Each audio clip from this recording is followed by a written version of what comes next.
It's just day one into my pain recovery reboot, and I've already learned something important. Let me share.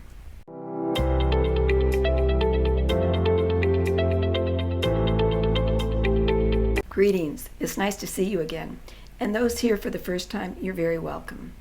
Yesterday, I shared how major life changes, rehoming my birds after 38 years, nursing my husband through illness, moving homes, and setting up a new soundstage had affected my health.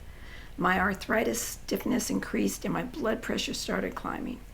Today, I want to give you an honest update just 24 hours into my reboot journey and share what I've already observed about the early stages of recommitting to pain recovery.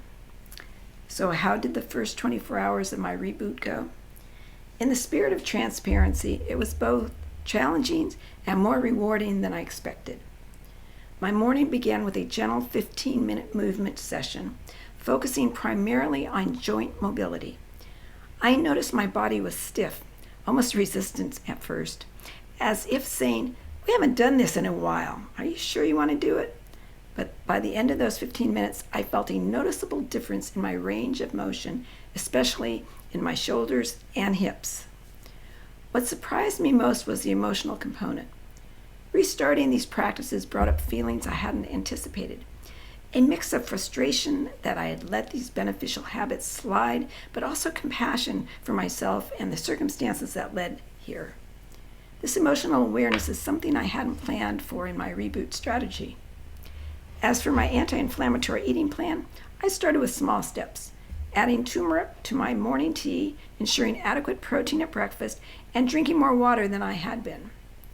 These aren't dramatic changes, but they're foundational habits I can build upon.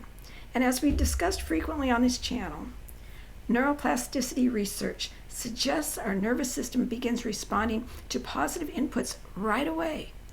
Research in pain science shows that even initial sessions of movement and mindfulness can influence how our brain processes sensory information. And multiple studies have shown that mindful movement practices can affect our pain processing systems, though these initial changes are typically temporary. It's similar to how a single workout doesn't transform your muscles, but it does activate the biological processes that can lead to lasting change with consistency. This research is particularly encouraging at the beginning of a reboot. That first movement session, that first intentional meal, that first mindful moment, those aren't just symbolic gestures. They're the necessary first steps in creating biological changes, even if we can't immediately feel all the effects. I'm really eager to hear your thoughts on yesterday's video about starting this reboot journey. I know it sometimes takes days or even weeks for comments to come in as you all watch and process at your own pace. What I've found most valuable about this channel community is how you share your own experiences in the comments section. Your insights on previous videos about similar transitions, moves, relationship changes, health challenges have shown me that these periods are often when our pain recovery practices are most vulnerable to disruption, yet also when we need them most. Many of you have mentioned in past videos that seeing my own challenges makes your recovery journey feel more accessible. That's precisely why I believe in sharing both the aspirations and the realities. Pain recovery isn't perfectly smooth pathway for any of us. I'm actually now creating a reboot playlist where I'll collect all these videos tracking my reboot journey, along with specific technique videos that support reestablishing pain recovery practices. This should make it easier for you to follow along or jump in at any point in your reboot process. Based on just my first day, I'm already making some strategic adjustments to my reboot plan. First, I'm prioritizing the emotional dimension of restarting the practices. As a licensed clinical social worker, I know how integral emotions are to any change process.